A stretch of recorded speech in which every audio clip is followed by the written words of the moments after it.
బుద్ధుడు అంత తపస్సు చేసి తను ఫీల్ అయిన విషయం ఏంటి అంటే మానవాళి దుఃఖం ఎలా తీరుతుందనే ఆయన తపస్సు. అందువల్ల అతన్ని ఎంతో మంది మోక్ష మార్గాన్ని చూపిస్తాను అని పిలిచినా ఆయన వాడికి తృప్తి పడలే. అనంత కారుణ్యం, మానవాళి దుఃఖాన్ని, ఎందుకంటే అంత ఉన్నత స్థాయి నుంచి ఆయన కిందకు వచ్చాడు మానవాళి దుఃఖం పోవాలని. అందుకనే అవన్నీ వదిలేసుకుని వాళ్ళు వస్తారు, ఆ ఫ్యాకల్టీస్ అన్ని. ఆ ఉన్నతత్వంలో ఉన్న ఎన్నో గొప్ప సిద్ధులు, గ్రేట్నెస్ అన్ని వదులుకుంటేనే వాళ్ళు మానవ జన్మకు వస్తారు. మళ్ళీ ఇక్కడ మొదలవుతుంది సాధన. అందుకే అవతార పురుషులు కూడా వాళ్ళు కూడా వెళ్ళి గురువుల దగ్గర నేర్చుకోవడం ఇవన్నీ ఉంటాయి. అంటే అలా మిగతా వాళ్ళకంటే ఫాస్ట్ గా జరిగినా వాళ్ళు అన్ని నేర్చుకుంటారు ఇక్కడ. ఎందుకంటే వాళ్ళవన్నీ వదిలేసి కిందకు వచ్చారు. అందుకే బుద్ధుడికి ఎంతో మంది మహర్షులు పిలిచి తనలో తేజస్సుకి మీకు నేను మోక్షం ఇస్తాను, మోక్ష మార్గం చూపిస్తాం అన్నా సరే ఆయన తృప్తి పడలే.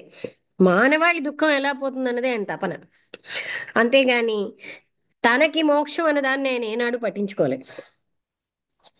అందుకోసమే ఆయన తనంతట ఎవరు కూడా అదా అది మాకు తెలియదు అనిస్తారు. అప్పుడు ఆయన తనంతట తనుగా వెళ్ళి కనుక్కుంటాడు. ఆ మహాసత్యాలు మనందరికీ నాలుగు ఆ, అంటే చూపెట్టారు. తర్వాత అష్టాంగ మార్గం ఇచ్చాడు. ఇవన్నీ ఏంటంటే ఎవరికో లేని అని అంటే మనం తప్పకుండా మనం కూడా మాకేం కాదు ఇవన్నీ అంటే మనం కూడా దుఃఖాల్లో ఉండాల్సిందే. అందులో ఉన్న విజ్డమ్, జ్ఞానాన్ని తెలుసుకుని మనం ఆచరణలో పెట్టుకుంటే మనం కూడా జీవితం బాగు చేసుకోవచ్చు.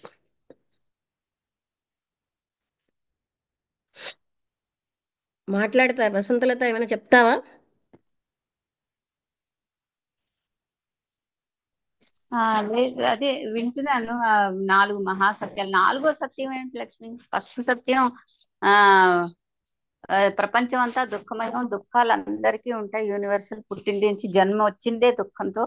అయితే దానికి దుఃఖానికి కారణం కోరికలు, అటాచ్మెంట్లును. దాని నివారణ ఉపాయం ఏంటంటే అవన్నీ వదులుకోవాలి.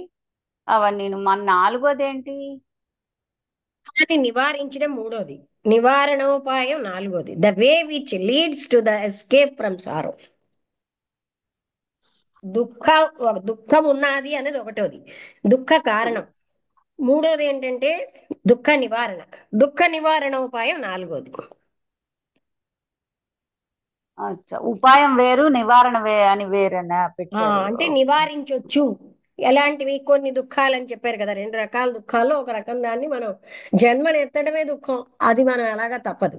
అదే. అయితే మనం ఉమ్, తెచ్చుకున్న దుఃఖాలు మనం నివారించగలం ఈ కోరికలు. కోరికే మూలం.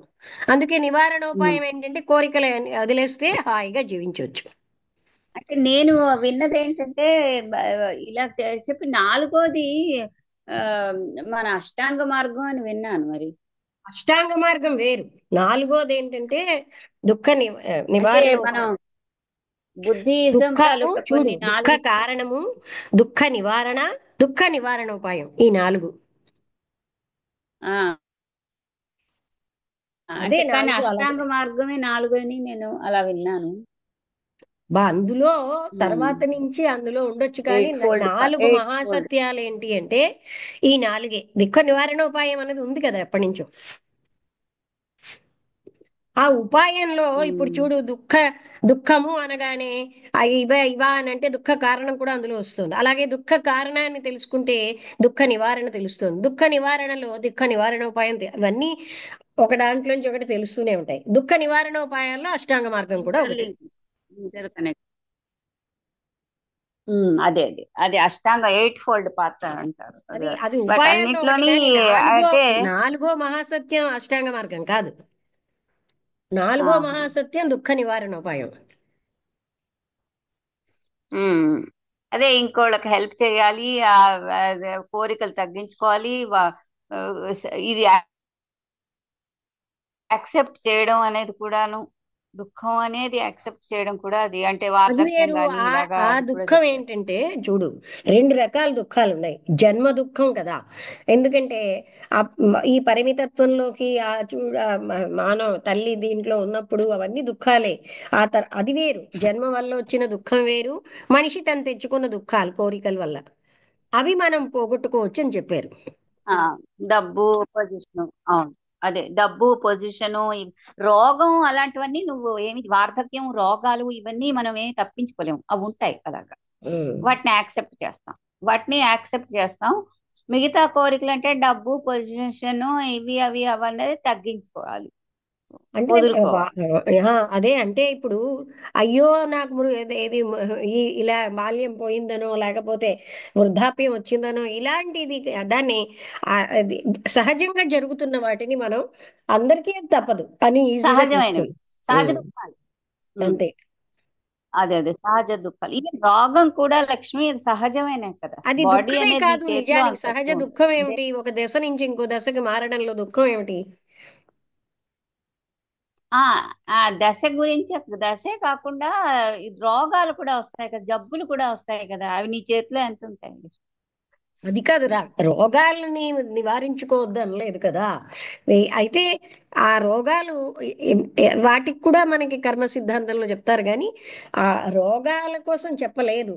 ముఖ్యంగా ఏంటంటే ఆ వాటికి మనకి ఎన్నో నివారణలు ఉంటున్నాయి కదా, అవి నివారణ అది లేదు. అంటే ఉమ్. చేసుకుంటాము నివారణ చేయడం అనే డయట్ ఏవో రకాలన్నీ పెట్టుకొని మందులు వాడుకుంటూ అవన్నీ చేస్తూనే ఉంటాం. నేననేది ఏంటంటే బుద్ధుడు గురించి విన్నప్పుడు నాకు ఆ బుద్ధుడు వార్ధక్యాన్ని చూసాడు, ముసలివాడిని చూసాడు, రోగాల నివారణ రోగిష్టిని ఉపాయానికి చూశాడు, వెళ్ళొద్దాంలే, ఇవన్నీ స్టేజెస్ తను ని చూ యాక్సెప్ట్ చేయమన్నారు అంతేగాని రోగ నివారణ అన్నది అనలేదే.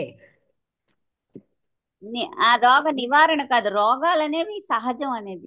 బాడీ అంటే రోగం వస్తుంది, అంటే అక్కడ మనం ఏదో రోగాలు ఒకటి వస్తుంది. సహజం అని ఊరుకోవట్లేదు కదా, ఆ టాపిక్ వదిలి. ఎందుకంటే ఆ ఫేజెస్ ఆఫ్ ద లైఫ్ సహజం అన్నారు ఆయన. ఉమ్, మనం ఎవ్వరం రోగం సహజం అని ఊరుకోం కదా, మందులు వేసుకుంటాం కదా. అంటే ఇప్పుడు అవును. బాధపడుతున్న వ్యక్తిని నీ కర్మ వల్ల వచ్చిందని వదలం. మనం కారుణ్యం చూపెట్టడం మన ధర్మం. ఆయనకు ఉన్నటువంటి కర్మ వల్ల ఆయన బాధపడితే మనం దాన్ని కారుణ్యంతో చూడడం మన ధర్మం.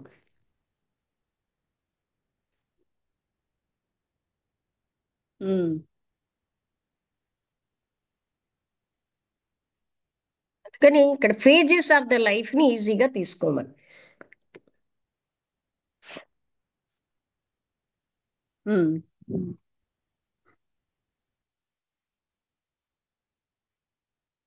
అవి నాలుగు పాయాలలో. అంటే అసలు ప్రతి దగ్గర కోరికే మనకి ముఖ్యం. ఆ కోరిక వల్లే మనకి అన్ని బాధలు వస్తున్నాయని.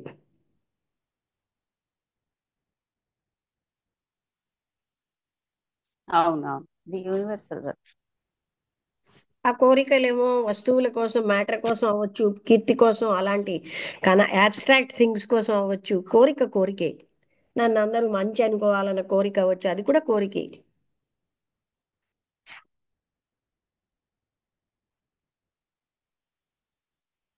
ఇంకెవరైనా మాట్లాడతారా?